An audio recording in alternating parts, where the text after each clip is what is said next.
4.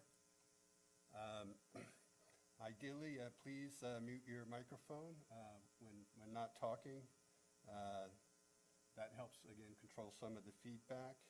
And then please announce yourself when making comments. The chairman will call for comments at the appropriate time on the agenda. And then we'll also pause to see if we have any comments that we receive from the public via email as well. So, Mr. Chairman, take it away. Okay, I'm going to call this regularly scheduled online meeting to order. We will skip with the Pledge of Allegiance for audio clarity. Roll call vote, or roll call, please. Commissioner Dixon? Here. Commissioner Krushat? Commissioner Krushat?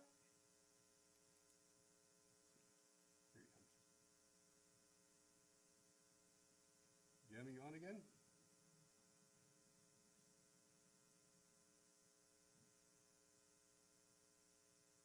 I see the microphone's on, but I don't hear anything coming from. Commissioner Krushat, are you there?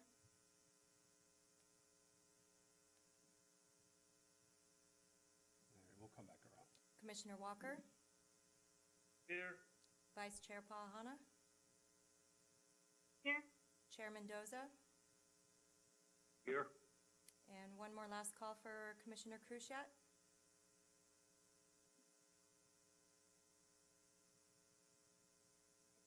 All right, Jim, looks... Here. Okay, now it's working. All present? We'll call Jason. Here. Okay, Here. all right, great. Here. Yes. Okay. I'm here. Okay. Announcements. These proceedings may be viewed on demand on the City of 29 Palms website at www.29palms.org. You may also live stream this meeting by going on the city website and clicking on the meeting agendas link. Public comments. This is the time for the public to address the Planning Commission on issues within the jurisdiction of the Commission that are not on this agenda. All comments are to be directed to the Chair of the Commission and shall not consist of any personal attacks. Members of the public are expected to maintain a professional, courteous decorum during their comments. There is a time limitation of 3 minutes per person. If you have not already done so, please fill out name and address slips and give them to the Planning Commission Secretary, which is not physically possible at this time. The Planning Commission is prohibited by the Brown Act from taking action or discussing at length items not included on the printed agenda. Public comments on specific agenda items will be deferred until consideration of that item of the agenda. Shelley, do we have any public comments emailed in? Mr. Chairman, we had 2, and those were forwarded to you by Diane. One with regard to item 4 on the agenda, and then another comment from the citizen on the VHR appeal. Okay. On the VHR appeal, we'll hold it until that comes up on the agenda. So on the other one, I guess this is the time to announce that item 4 is being deleted from the agenda pending further review and action by the city attorney. That's correct. All right. We will move into commission comments and reports of meetings attended. Max, do you have anything?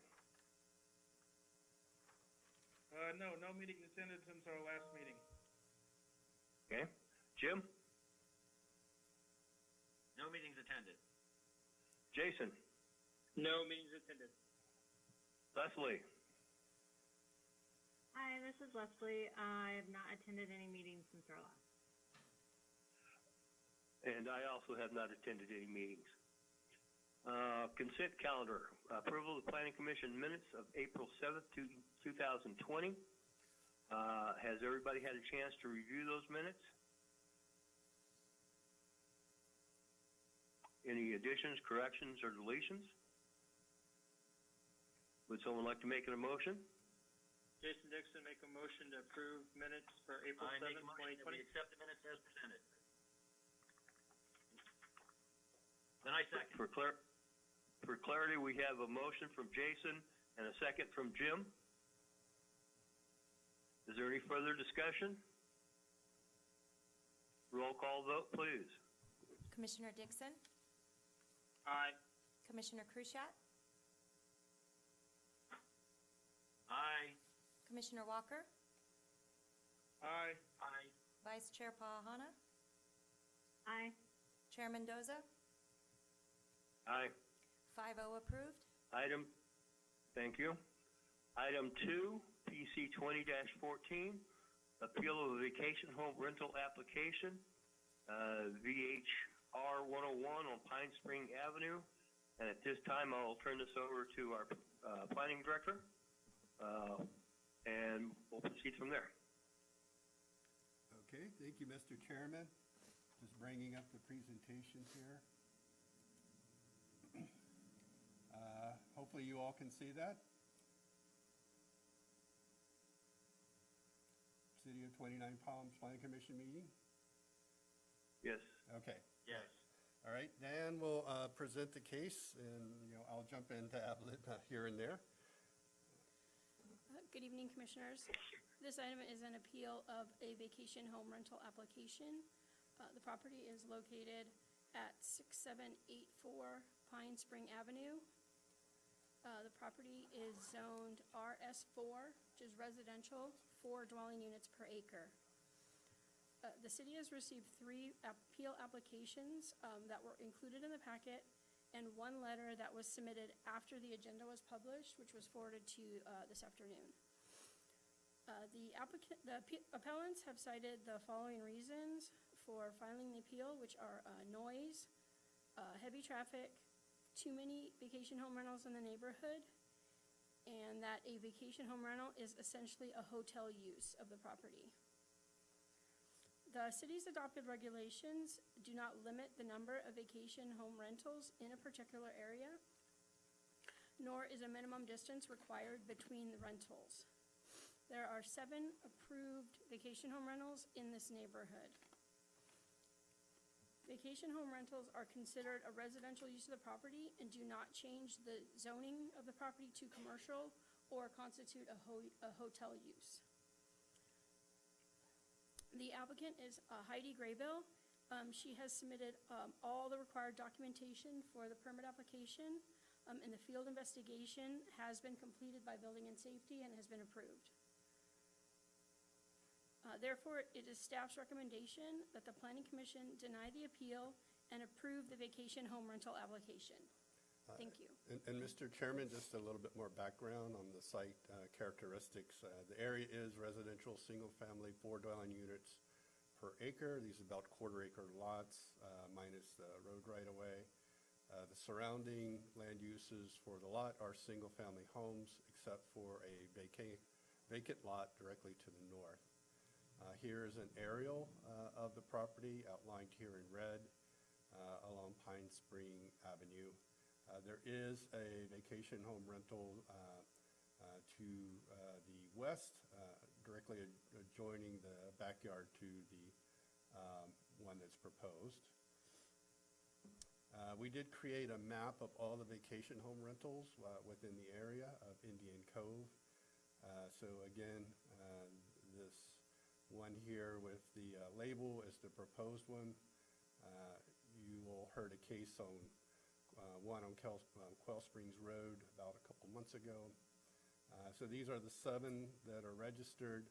There is an 8th that is underway that's being permitted here at Alta Loma. These are some photos of the house, typical of the neighborhood. This is looking directly into the front of the house. Another photo looking north up the hill. And then another photo looking south. And then Diane has covered the last 2 items. So staff will be happy to answer any questions that you have on the appeal. Does anyone have questions of staff at this time? Yes, I Hearing do. none. Yeah. Greg, I do. Yes. Okay. I'm sorry. I think I sent a question in. It's like I read through the documentation, on the appeals, and there was complaints about other VRBOs that had loud music, raucous parties. And I was curious, do we have any complaints, like sheriff department complaints or complaints to the city about a VRBO? Are these being recorded in some manner or shape? We do not, and I did answer your question, Jim. There was one complaint for the house on Alta Loma, which was going through the vacation home permit process. It turns out the daughter of the owner was throwing a party that night. It wasn't actually being rented out to vacation home rental tenants. It was the daughter of the property owner. So they called code enforcement, and code enforcement went to investigate. I did check with the sheriff's department on all of our vacation home rentals within Indian Cove, and there's been no complaints within the last 2 years on any of them.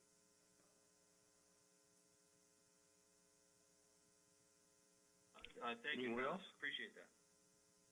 Anyone else? Yes, I have a question. Can you hear me? Go ahead. Yeah. My question is related to vacation home rentals in general. I wanted to know if the city has considered putting a limitation on vacation rentals in residential Excuse me, neighborhoods. who's speaking, please? Oh, I'm sorry, it's Jennifer Ruggiero. Okay, Jennifer, at this point in time, I cannot allow you to speak. This is time for the commissioners to ask questions of staff. Oh, When I open the public hearing, sorry. we'll give you an opportunity to speak. Not a problem. I'm sorry, I didn't hear that part. Sorry about that. No, absolutely no problem. Is there any other commissioner who has questions of staff? Okay, hearing none, I am going to open the public hearing, and the applicant will be given the first opportunity to speak. Heidi, do you wish to say anything? Yes, sir. I would like to certainly say a few things. Thank you for giving me the opportunity. I just wanted to start off by sharing a few things about me and my property. I've lived here in the high desert for the past 7 years, and I purchased my home on Pine Spring in early 2019. I'm getting married soon, and I will be moving in with my soon-to-be husband. I will be living exactly 1 mile away from my property, so therefore I will not be an absentee or out-of-town host. I'm very proud of my home, and I would love to be able to share it with others. My home is immaculate both inside and out, and I intend for it to remain that way. I will have complete oversight of my property because I will be managing and myself. I just want to make sure everyone can hear me, okay? Yes, we heard you, Heidi. Okay. All right. My internet gets a little spotty sometimes, so just wanted to confirm. As far as the appeal letters that were sent in, I believe there were inaccuracies in those that I would like to address. And I know the commissioners were talking about the home directly behind me on Ivanpah. The address is 6791 Ivanpah. And one of the appellants mentioned that this is a short-term rental that is next to his long-term rental. This house is directly behind mine. Our backyards basically butt up against one another. And I know at one point in time it was a short-term rental, but there has been a long-term tenant in that house since at least the beginning of the year. So I don't know if they're planning to let their permit lapse or what's going on, but it's certainly not being used as a short-term rental anymore. And for what it's worth, it was a lot quieter when it was a short-term rental. Another appellant said we don't know homeowners who run short-term rentals. We own property on the same street, but they are not our neighbors. That's a blanket statement that does not apply to me. I have occupied my home for a little over a year, and I know many of my neighbors. And finally, there was another letter that said there are no background checks on short-term renters. A quick review of Airbnb policies tell me that they do have the ability to perform background checks. Personally, I recall going through a pretty stringent approval process when I first began renting on Airbnb.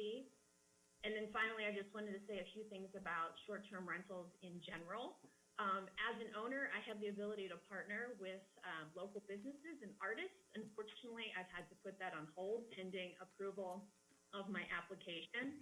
As you all mentioned, there are currently only 7 approved and permitted VHRs in our neighborhood out of approximately 450 homes. That is a pretty low percentage. I would also argue that the current short-term rentals in our neighborhood are amongst some of the best maintained homes in the neighborhood. There are several properties that are major eyesores, and to my knowledge, none of them are short-term rentals. I certainly appreciate and understand the concerns of my neighbors that short-term guests could potentially be disruptive, but I think we all know there are long-term tenants and residents who are disruptive in our neighborhood on an almost daily basis, and they're not going anywhere anytime soon. And finally, short-term rentals, I find, are generally quieter because they are not typically occupied every day of the month. This results in less traffic in the neighborhood, and any potentially disruptive guests are not here for very long. Thank you all for your time, and please let me know what questions you have. Does any of the commission have questions for Heidi?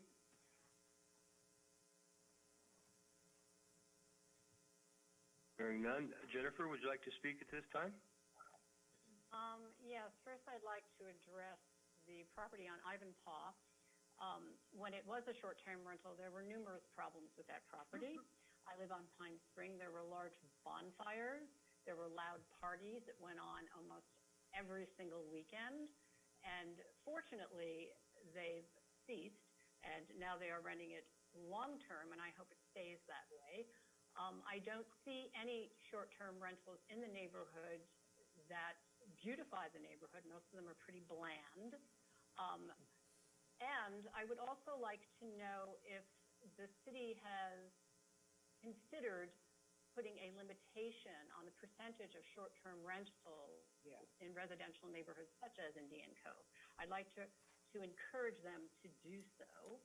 And I would also like to address one question to Ms. Graybill. Am I pronouncing your name properly, Graybill? I would like to know what you plan on doing when you're away on vacation and you're not. Wait a minute. Stop. Oh, yeah. Please do not address questions to the applicant. Please address them to the chairman. I'm addressing it to the chairman then. What management will be in place when the owner of the seasonal rental is on vacation or has left town when the unit is occupied? If I may address that. Thank you. Jennifer, currently, under our permits, all permitted vacation home rentals or short-term rentals have a sign. On that sign is a phone number for a contact, and that contact must respond physically within 1 hour. Failure to do so will be a citation, and I believe after 2 citations, the permit can be pulled. And that sign is required to be visible without going onto the property. Oh, thank you. So, and in the future, if you see someplace that is apparently being used as a vacation home rental and do not see a city VHR permit, do report that to code enforcement, and they will respond. Okay, thank you. Anything else, Jennifer? That's about it. Do you have any questions regarding my letter or my attachment in response to Ms. Olson's letter? Commissioners, are there any questions for the Mr. Gerio at this point in time? Am I saying your name right, by the way? It's Ruggiero. Thank you. Ruggiero. I apologize. Yes. Are any questions for Ms. Ruggiero? Okay. Is there anybody else from the public that wishes to speak? Yes.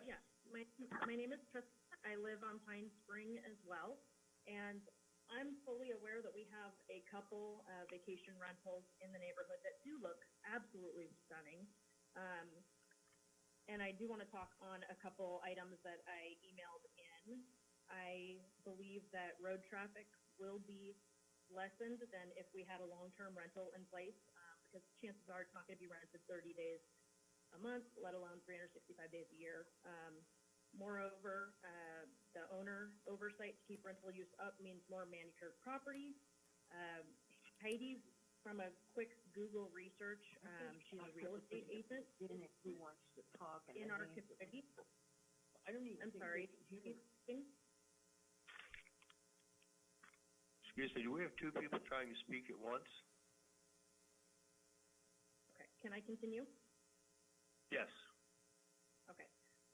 So I did a quick Google research on Heidi because I don't know her. And she is a real estate agent in our community. So who's better to operate a short-term rental than a real estate agent? Just throwing that out there. Our neighborhood also needs more caring and involved homeowners, landlords, and tenants. Heidi would fill both the homeowner and landlord billet, while also ensuring tenants are fully vetted, as any good real estate agent would do to maintain the investment ROI on their properties. Furthermore, it was brought up that, who would take care of Heidi's property in her absence. Again, I have not met Heidi, but I would be willing to talk to Heidi and help her out if she ever needed that, because I am just 2 doors down. Let's see.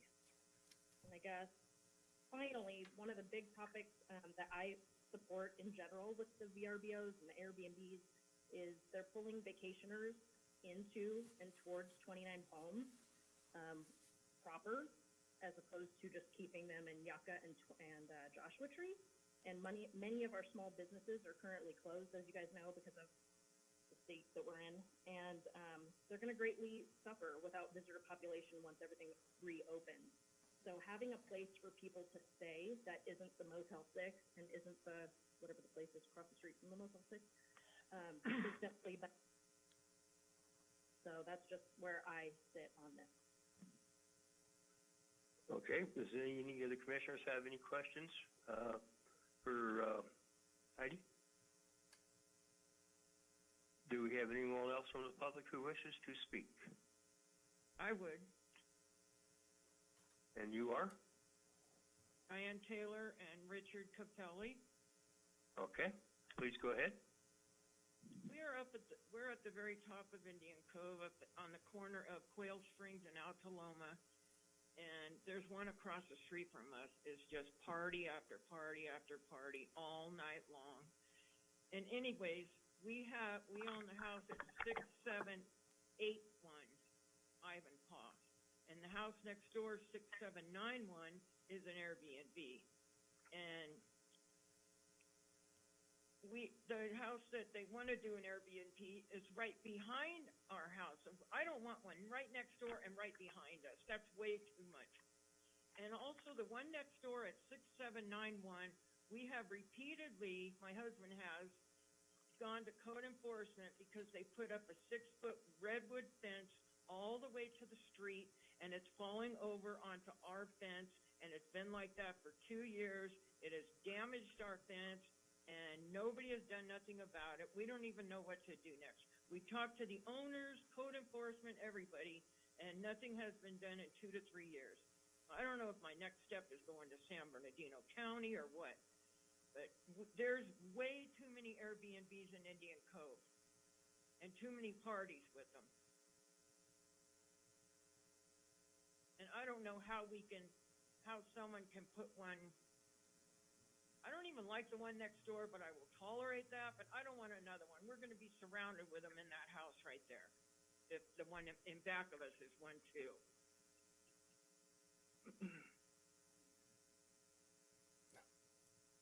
Anything else? Nope. Any questions of Ms. Taylor? I would Rick? really like to know what the percentage is of how many there is right now in Indian Cove.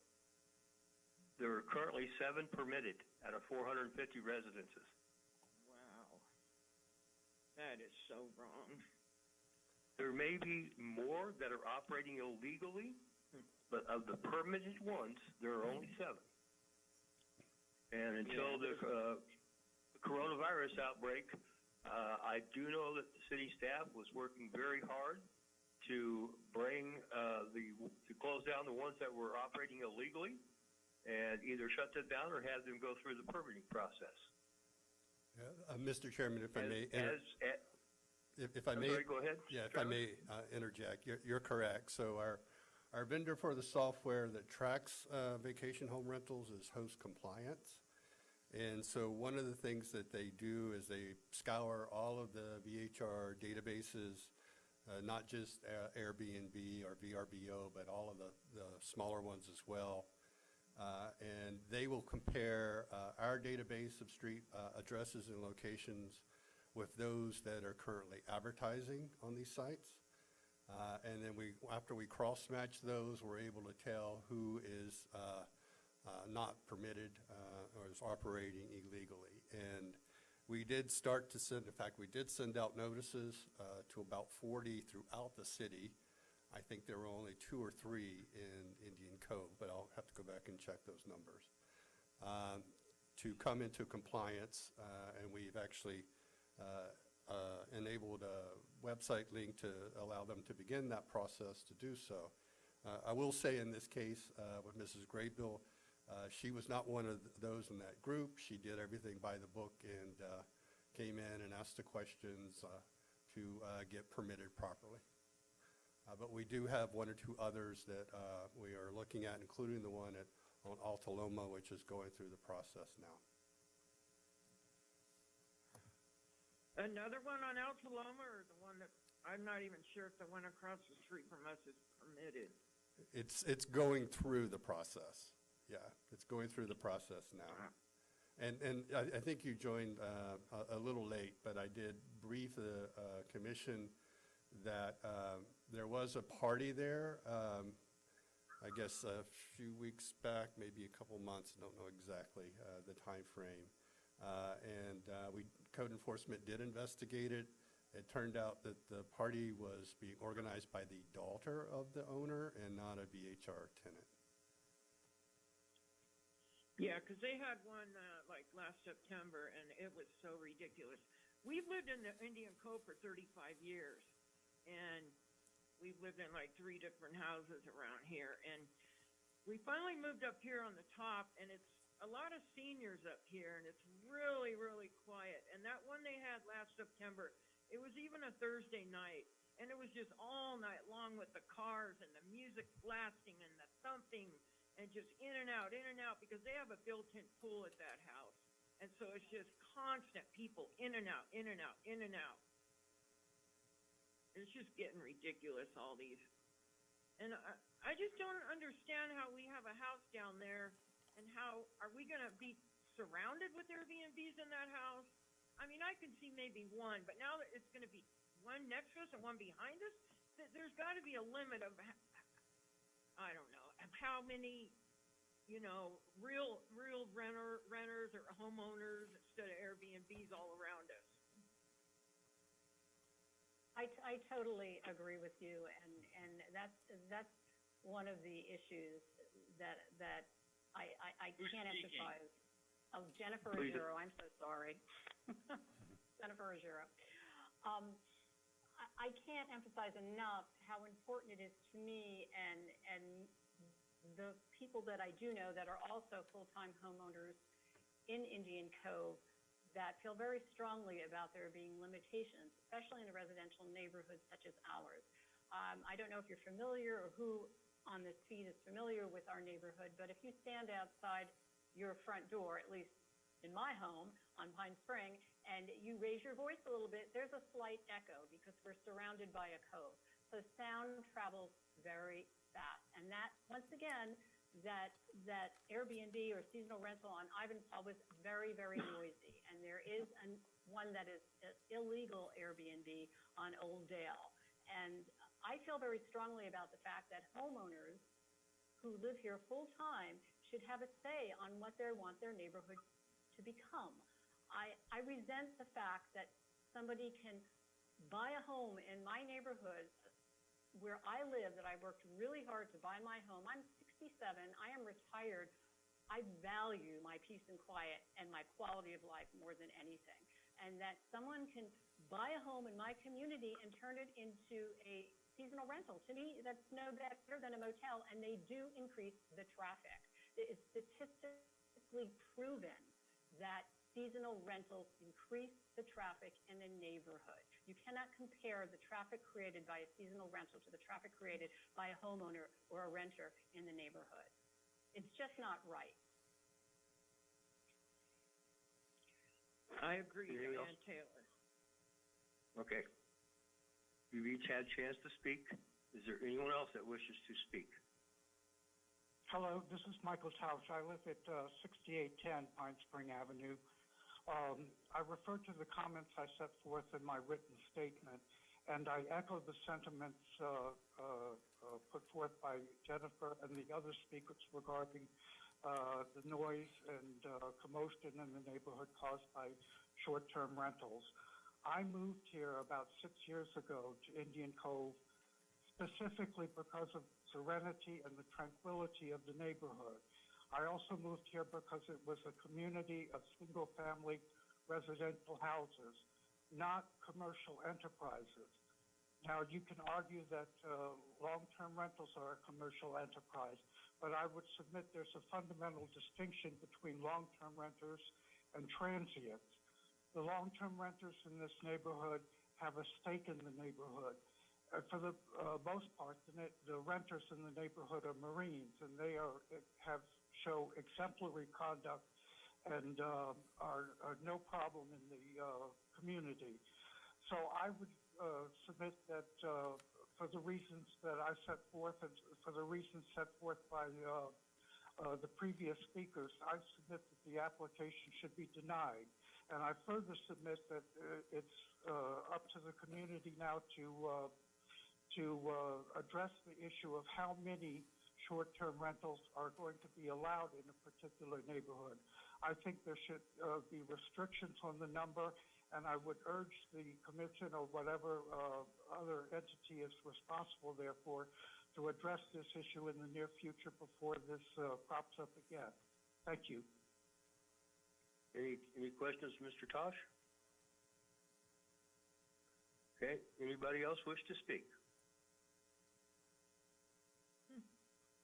Hearing none, I'm going to close the public hearing and bring it back to the dais, if you will, for discussion by commissioners.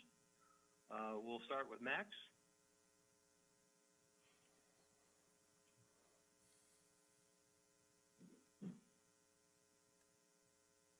I don't have any comments at this time. Okay. Jason?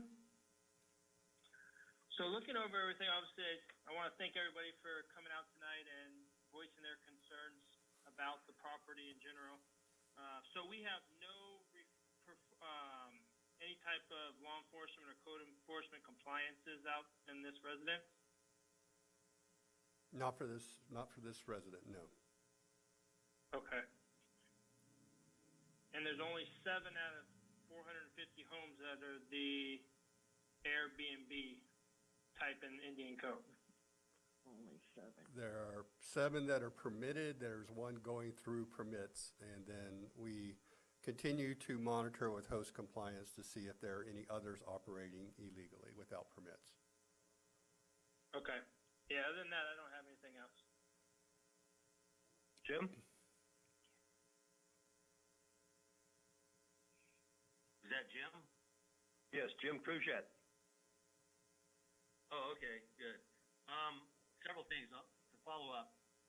Yeah, the first thing when I read through all the material, and my first question was, well, if something was so egregious, did they make a complaint to the sheriff's department or to code enforcement? And that's why I raised the question about how many complaints do we have from the area. You know, I really compliment the fact that when vacation home rentals or VROBs were coming about, our city staff was so proactive in putting a program together or ordinances together, because Palm Springs didn't do it, the County of San Bernardino didn't do it, and they had VRBOs that just sprung up everywhere, especially in Joshua Tree. I know some people have some issues with it. And I'm not sure how we could come in and sit there and say, okay, let's limit who can do a VROB. How do I say one person over another? Or if I said something, okay, 10% in that area, out of 450, that would be 45 VRBOs. And right now we have 7. I don't think a lot of people are gonna convert the homes to VROBs, but I don't think we can take away from, we've got a regulation out there, we've got an ordinance out there. If they're following the ordinance, I do agree that we have to go after the places that aren't following the regulations. And it seems to me that we are doing that. The other thing I did was I took a trip out there. I looked at the properties around there. And I looked at the property that is gonna be a VROB, small, nice property. I've looked at properties right next to it, and I hear about the parking. There was a home that had 5 cars, 4 vehicles, and an off-road vehicle parked in their yard, and that was somebody that lived there. So I'm not sure what we're saying. And with a short-term rental or a VROB, you have somebody that comes in, and they generally leave very quickly. And if they're really egregious, then we have the sheriff's department that we're contracting with, we have code enforcement. There are avenues that everybody can take if somebody is violating the ordinances we have in place. Now I speak from my area, and I live I know you've heard this before, I live in a rural living area, and because of VROBs, all these homes that were somewhat derelict are all being bought up and reconverted and brought up to standard. So they're positives, and I know there are negatives. But we have an ordinance in place, and as long as people are meeting the ordinance, and what I think I'm hearing here is we need to go after the people that aren't following the ordinance. So that's my comment. Okay. Thank you. Leslie? Hi, this is Leslie. Thank you, everybody, for your submissions. Thank you, staff, for preparing the slides. I do not have any questions for anybody, and after you, Chairman, I'd like to make a motion. Okay. Chairman Mendoza speaking. First of all, I'd like to thank everybody who's attending this meeting and for your comments. And I deeply appreciate all of your comments, all of your concerns. I want to explain a little bit of the procedure that the city follows. We, as the Planning Commission, apply the code as is written. The fact that there may be more vacational rentals than you think there should be in a particular neighborhood is not addressed in the code at this point. That is something you would need to take up to the City Council. And if City Council so directs the Commission to rewrite code with certain limitations on it, then staff will rewrite code, bring it to the Commission for review and recommending approval, which would then go back to the City Council to approve the code, which would then be amended according to law. So unfortunately, I say that based on your objections, we don't have grounds to deny the appeal. Ms. Graybill has followed all the requirements as spelled out in the code. Therefore, please, I'm speaking. Therefore, it would be illegal of us to apply something that is not in the code. Whether we like codes or do not like codes, we have to follow them as they're written. And if the code is not liked, there's a process to change that code. Now, Ms. Taylor, to address your issue of the fence, I would ask our Community Development Director to follow up with code enforcement to look into that issue. And I'm sure it will be looked into. So anyway, that's my observations is I am a property owner also, and just from my own personal experience, I have had 2 rental areas, two properties, one across the street from me and one adjacent to me, that both of them for years had long-term renters who can best be described as less than desirable. Numerous complaints that we had to make to law enforcement for various activities, et cetera, et cetera. The landlords are completely unresponsive, and when I did speak with one person, they said, I don't give a crap so long as it stays rented. I also have a vacation home rental 2 houses up from me.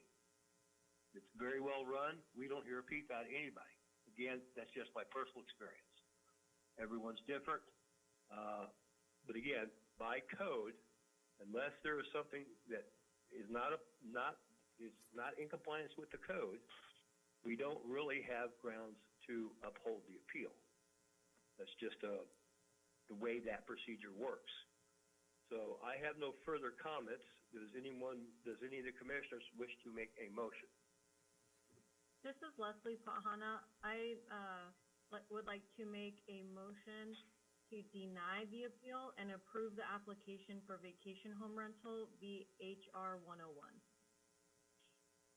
I have a motion. Do I have a second? This is Jason Dixon. I'll go ahead and second. Sorry, Max. I have a motion and a second. Roll call vote, please. Commissioner Dixon? Aye. Commissioner Krushat? Aye. Commissioner Walker? Aye. Vice Chair Pahana? This is Leslie. Aye. Chair Mendoza? Aye. It's a unanimous decision to deny the appeal and approve the vacation home rental. I would like to make a comment to the appellants. Any decision by the planning commission that you are not happy with, you do have the right to appeal it to the city council for final resolution. So there are procedures that you can go through to do that if you wish to pursue that route, and that is entirely up to you.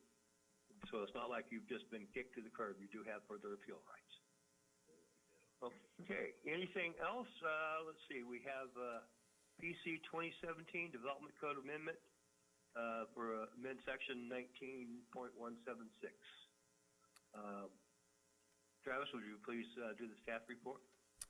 Yes, Mr. Chairman, let me switch back here to the presentation.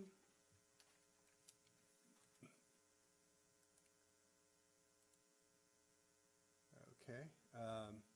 So this is a development code amendment that was actually initiated by City Council.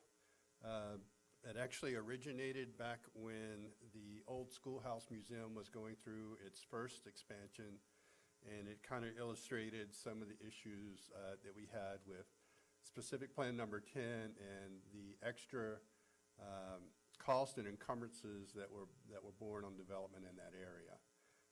So staff did take a look at the code, compared it to other specific plans in the city, and has arrived at this presentation. So just to make everybody aware, specific plan 10 encompassed the properties east and west of National Park Drive, between Cactus Drive and Mara Drive.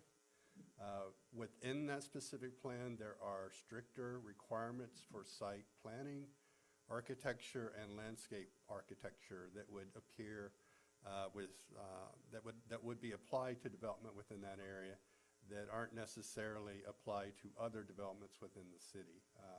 So there's already a higher level of development that's required to build within that area. And the underlying reason is it is one of our major tourist avenues.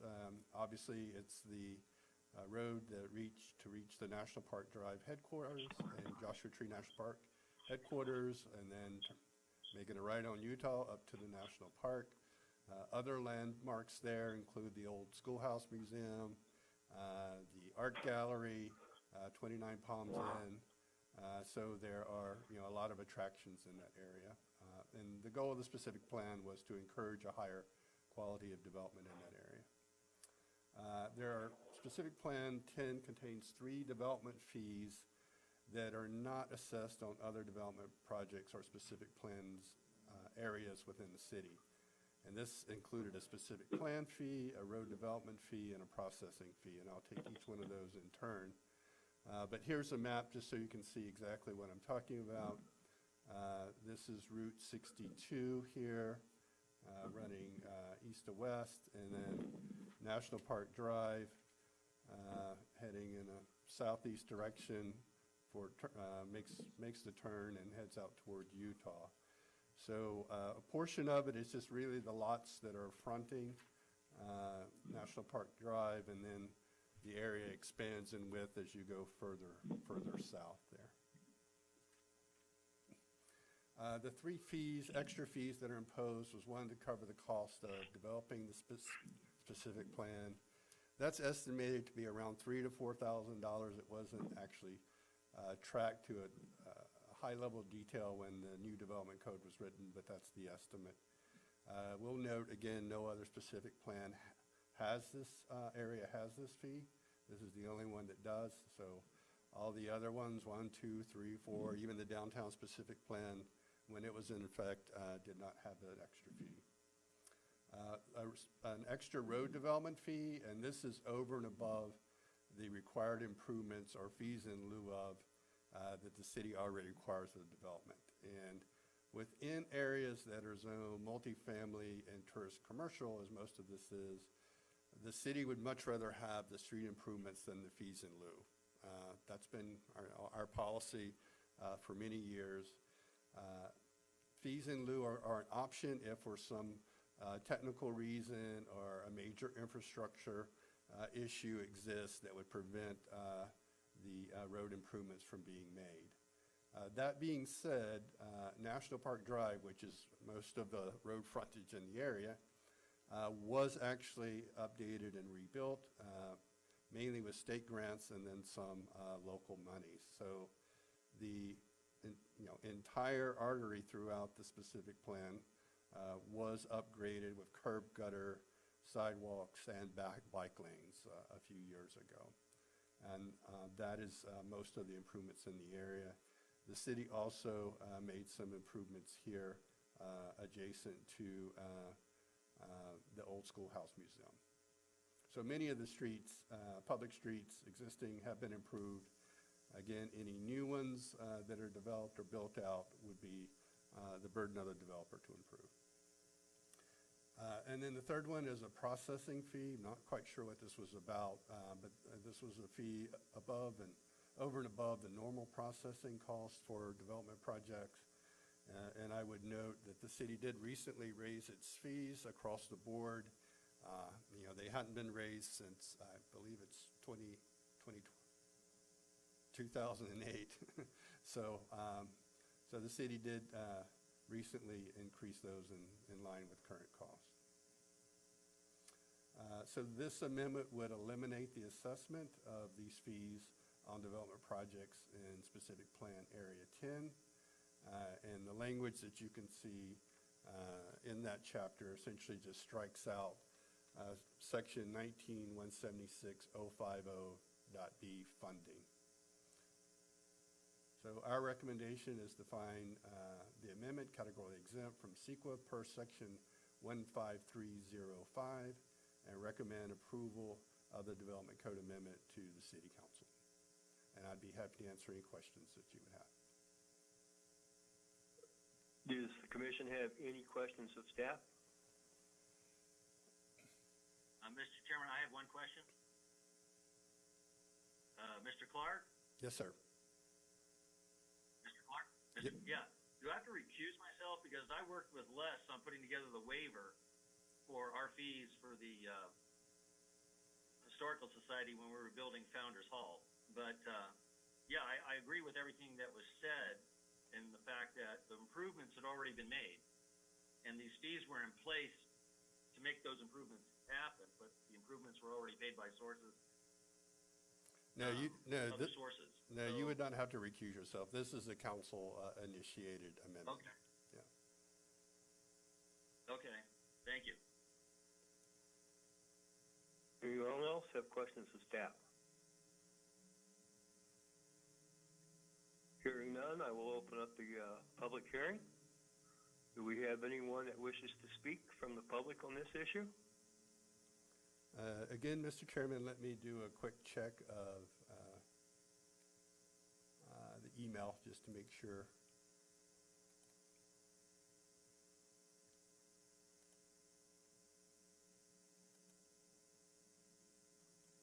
No comments on that particular item, Mr. Chairman.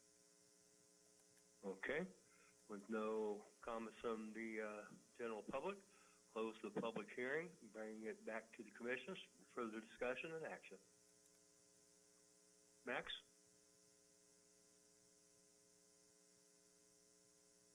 I don't have anything at this time. Leslie? I don't have any questions of staff at this time. Jason? I have no questions. Okay, we are on for discussion here, not just questions. Does And no anybody have any discussion. Okay. Jim? Well, I think that, I think this is a good thing because I think that that fee schedule was put in place before the improvements were made to National Park Drive. Those have all been done. I just think that this is a good thing to do, to relook at our fees and to make sure that they make sense. And getting rid of these fees does make sense. Okay. I also agree. I remember when specific Plan 10 went in, there was going to be the whole not Mar Vista, that's another housing unit, but there was going to be a Mara Center or something along that, and these fees were to help fund that and do the improvements on National Park Drive. The development, Mara Vista or Mara Center, has not come to fruition, and of course all the improvements have been made already on National Park Drive. So it's unfair to the people in this area to either have these fees imposed upon them or have to go through the paperwork to ask for a waiver. The majority of the places that are in there, with the exception of a few residences, are public entity type places. And it's already expensive to build in that area because you have issues with groundwater, you have seismic issues, and you also have tribal monitoring because of the closeness to the Oasis, which is a historic Native American area. So my comments, does there anybody wish to make a motion?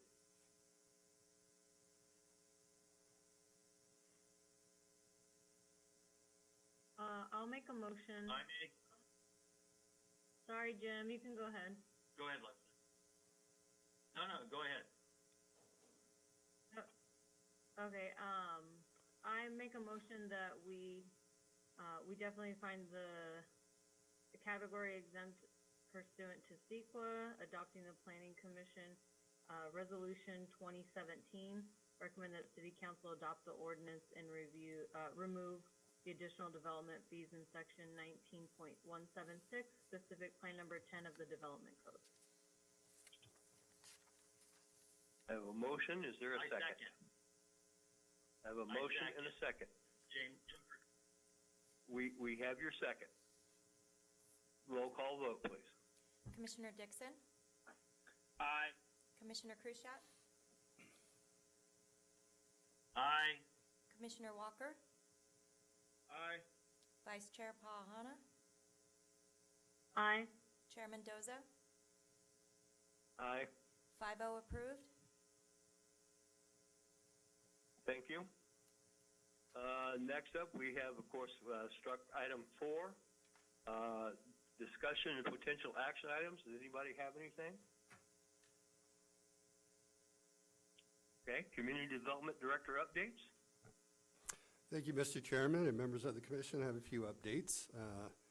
Apparently, you guys don't tire of my updates as much as City Council tires of Frank's. So they always tell him to be quite limited. So I guess you hear my voice or just want to know what's going on. So, but wanted to let you know that City Council did approve our vendor for the new community development software after a long and in-depth process of looking at, I think we had a total of 8 proposers for the software.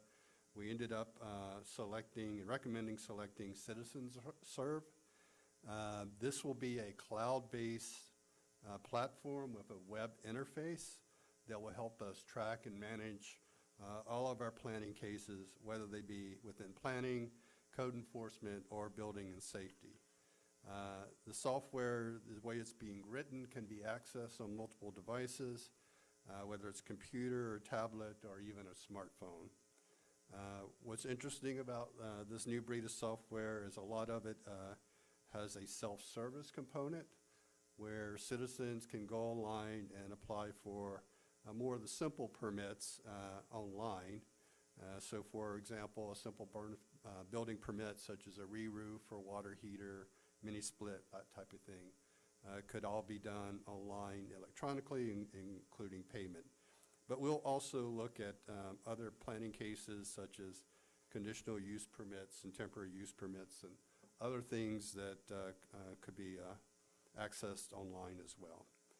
As anything has taught us this about the coronavirus is, having as much information out there easily accessible through the web is a great service to our citizens. So Travis, I have a question. Sure. If you don't mind, sorry to interrupt. When you're able to go online to do, say, for example, water heaters, is that give you the ability to be prompted for for an inspection with the city, or do you still have to call in to do that, or is it for you guys? No, the way it's being designed, it will automatically create an inspection list when the applicant is ready. So our goal, like I say, City Council has approved the selection.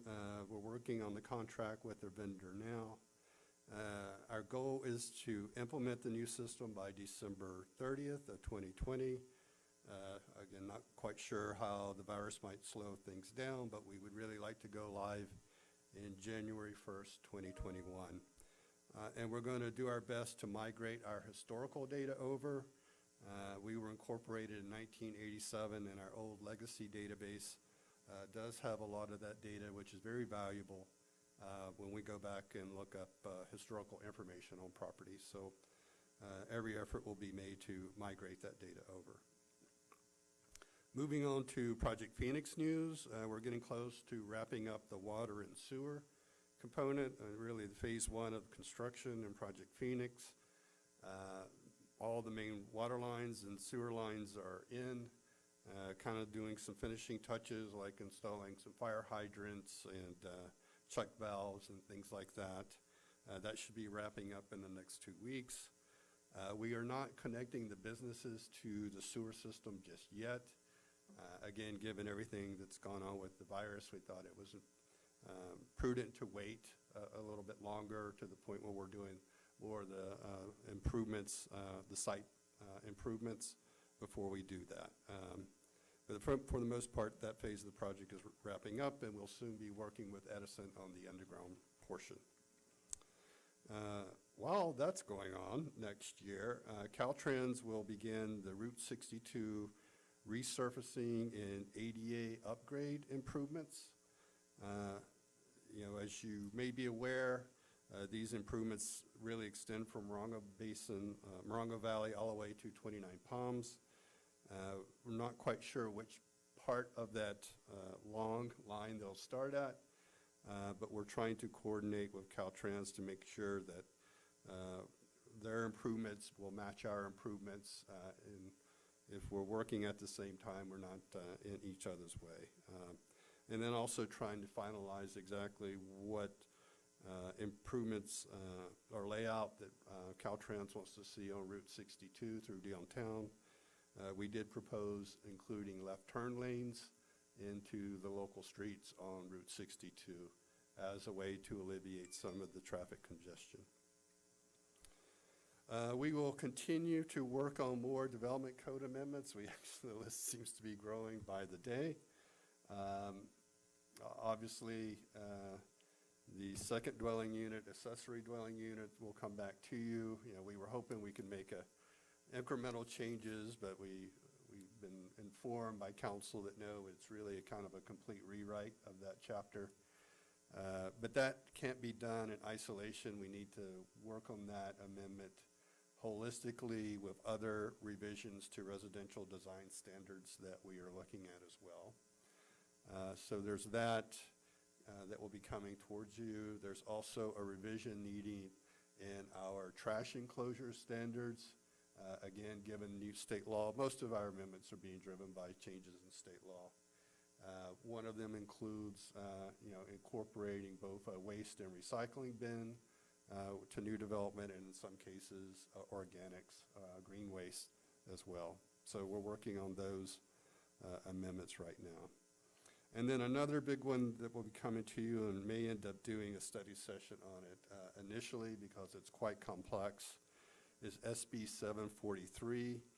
Essentially, to simplify it, the state is changing its way in how it's measuring traffic impacts. We used to use something called a level of service analysis, which is what you've seen in all of the CEQA analysis that's become before you. State of California, and actually many states are kind of moving away from that to something called vehicle miles traveled.